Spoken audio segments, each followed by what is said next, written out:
Hey everyone, and welcome. Whether you're a longtime viewer or just tuning in for the first time, I'm so glad you're here. Today, we're cutting through all the noise and getting straight to the truth about something absolutely vital to your financial future. Most people completely misunderstand this, but the difference between currency and real money isn't just a minor detail. It's what decides if your hard-earned wealth survives or vanishes.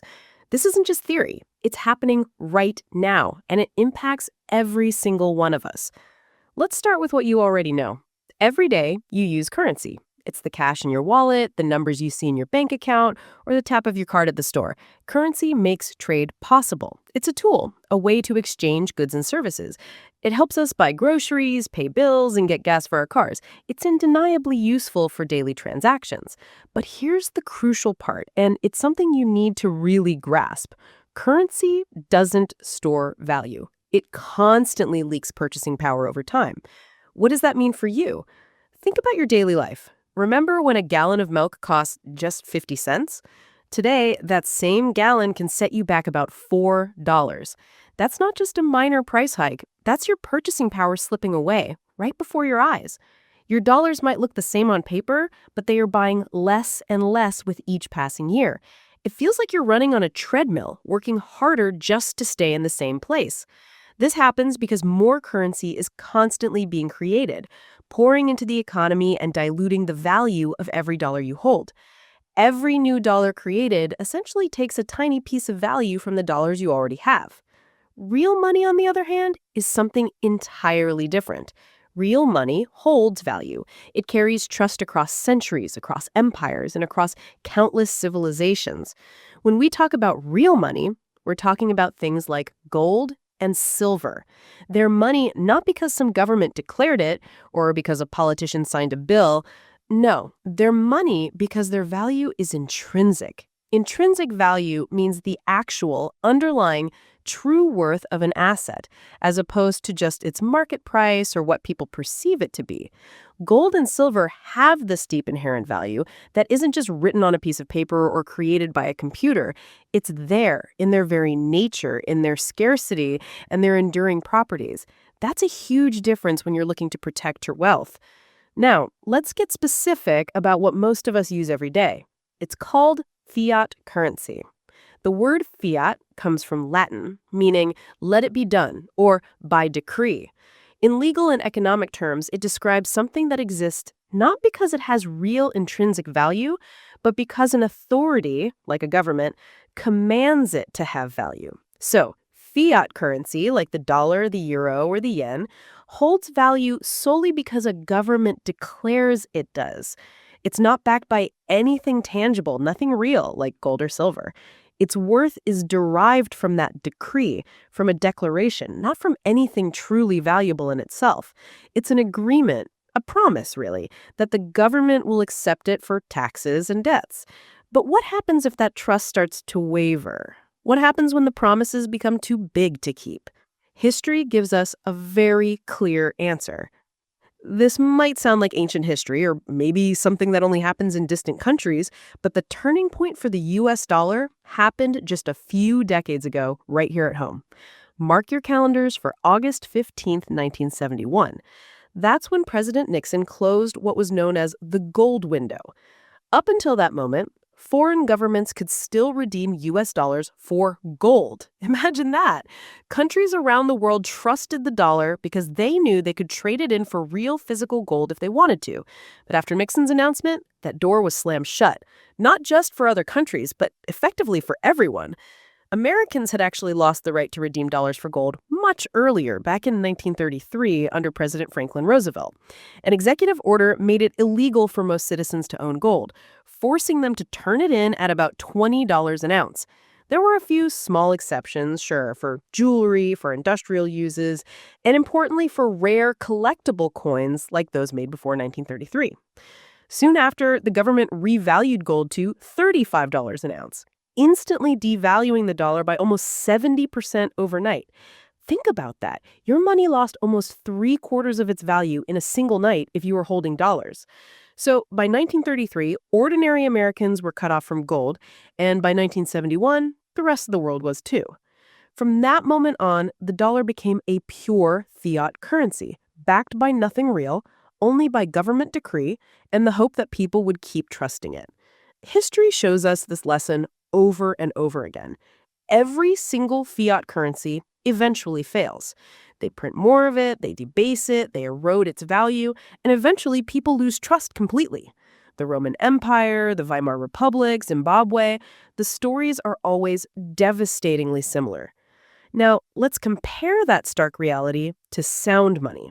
Sound money is exactly what it sounds like. It's money that's backed by something tangible, something scarce, and something universally trusted.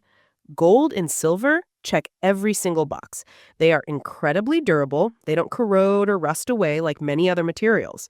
They are easily divisible, meaning you can break them down into smaller units for smaller transactions without losing value. They are portable, easy to carry and move. They are consistent, meaning an ounce of gold is an ounce of gold, no matter where you are in the world. And they are naturally scarce. You can't just print more gold or silver out of thin air. Most importantly, they have that intrinsic value we talked about. That's why for thousands of years, gold and silver have outlasted every single fiat experiment governments have ever tried. They are the ultimate store of value, the true preservers of your wealth. Here's the bottom line, plain and simple, something you can remember and apply. Currency is what you spend. Money is what you save.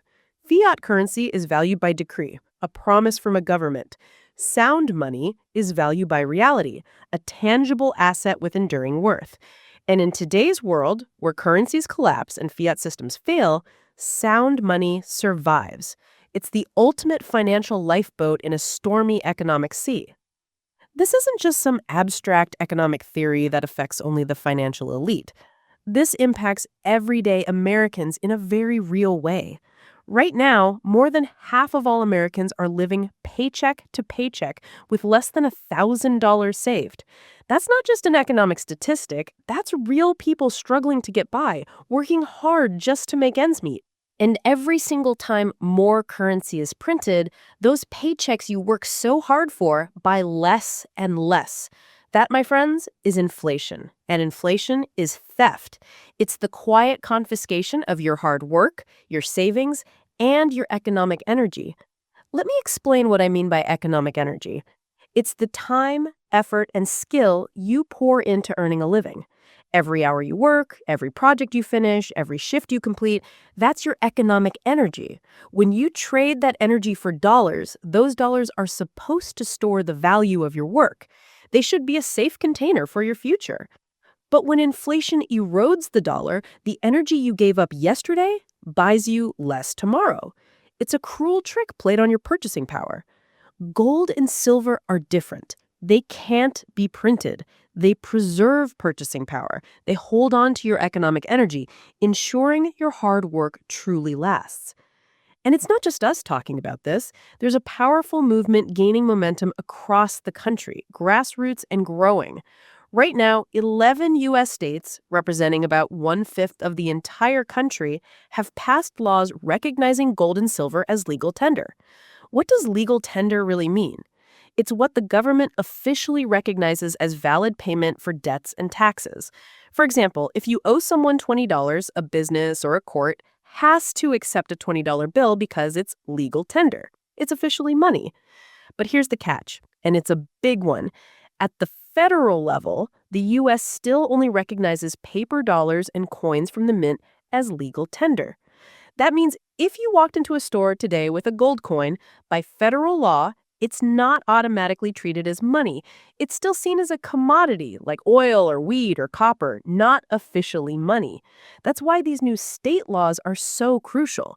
They are saying, no, in our state, gold and silver count as money again.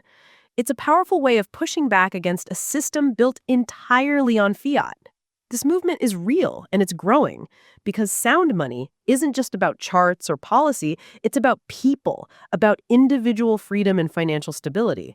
In fact, this movement is even reaching beyond our borders, with countries like Ireland, Germany, the UK, and Australia asking how they can bring sound money laws into their own nations. The world is watching. So, here's the takeaway. Sound money isn't optional in today's world. It's absolutely essential. If you're ready to protect yourself and your family's future, you don't have to figure it out alone. You can find guidance and strategies to incorporate physical gold and silver into your wealth protection plan. It's about being proactive and securing your financial future in a world that's constantly changing. And while you're here, please hit that like button, subscribe to the channel, and turn on that notification bell so you never miss out when we break down the truth about money, markets, and what's coming next for your wealth. Until then, stay safe and stay smart.